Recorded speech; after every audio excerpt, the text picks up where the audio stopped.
Hi everyone, today we are going to read King Crab is Coming, so let's begin. King Crab lived all alone in a small rock pool by the sea. Some days the tide would bring fish to his pool. This made King Crab happy because the fish told him stories of the deep blue sea.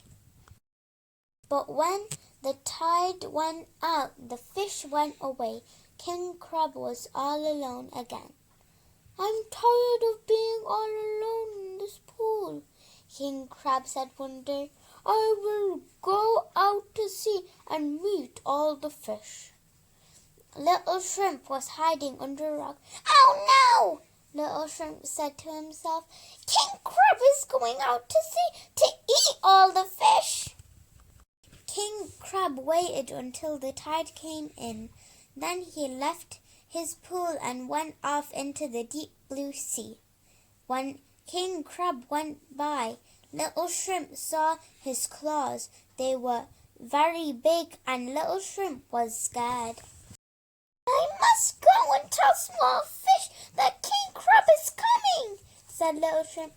"She is wise. She will know what to do."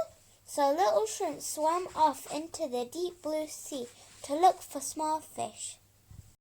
Small Fish was swimming around some tall reeds when Little Shrimp came along. "Small Fish! Small Fish!" cried Little Shrimp. "King Crab is coming!" "Why should I care about King Crab?" asked Small Fish. Just then King Crab himself went by. He had sand in his eyes and his mouth. The water was so cold that it made his claws clatter.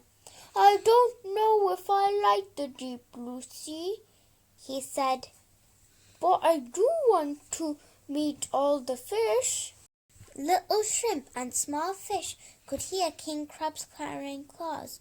"That's why you should care about King Crab," cried Little Shrimp. "Because he has big clattering claws and he's going to eat all the fish." "We should go and see Big Squid," said Small Fish. "He is wise. He will know what to do." So Little Shrimp and Small Fish swam deep into the sea to look for Big Squid. Big Squid was swimming by some rocks when Little Shrimp and Small Fish came along. "Big Squid! Big Squid!" cried Small Fish. "King Crab is coming!" "Why should I care about King Crab?" asked Big Squid. Just then King Crab himself went by. The water had grown colder and colder. His claws clattered and his jaws chattered. "It's very cold down in the deep blue sea," said King Crab, "but I do want to meet all the fish." Little Shrimp, Small Fish, and Big Squid could hear King Crab's clattering claws. They could hear his chattering jaws.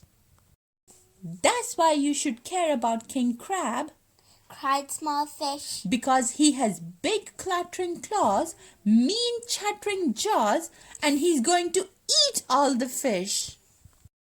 Big Squid said, "We must go deeper into the sea to see Giant Whale. He is wiser than anyone. She will know what to do." So Little Shrimp, Small Fish, and Big Squid swam off to look for Giant Whale deeper down in the sea. Giant Whale was sleeping deep in the sea when Little Shrimp, Small Fish, and Big Squid came along. "Giant Whale! Giant Whale!" cried Big Squid. "King Crab is coming." Giant Whale opened one eye. "Why should I care about King Crab?" she asked. Just then King Crab himself went by. He was very cold. His claws were clattering and his jaws were chattering. "It's very cold down in the deep blue sea," he said, "but I do want to meet all the fish." King Crab looked around. He shouted hello, but his jaws were chattering so much that it came out like a roar. Little shrimp, small fish, big squid, and giant whale could hear King Crab's chattering claws and his chattering jaws. They could hear his roar. That's why you should care about King Crab, shouted Big Squid to the giant whale. because he has big clattering claws, mean chattering jaws, and he has the biggest roar in the deep blue sea. He's going to eat all the fish in the sea. Little shrimp, small fish, and big squid waited for Giant Whale to speak. Then Giant Whale said, "You must hide in my mouth and wait until King Crab has gone." Little shrimp, small fish, and big squid looked at each other. Giant Whale opened her mouth and they all swam in. When King Crab got down to the bottom of the sea, he couldn't see anyone. He looked behind rocks and he looked in caves. He even swam all the way to the top of Big Grey Hill, but he still couldn't see anyone. The deep blue sea was big and cold, and King Crab was very tired. He wanted to be back in his small rock pool by the sea. So King Crab swam back to his old pool. He was very happy to be home and not under the deep blue sea. Down in the deep blue sea, Giant Whale opened her mouth. Little shrimp, small fish, and big squid swam out. Then Giant Whale smiled to herself and went back to sleep. That's it for today, guys. I hope you like this book. Make sure to subscribe and like this video for more fun stories. Bye-bye.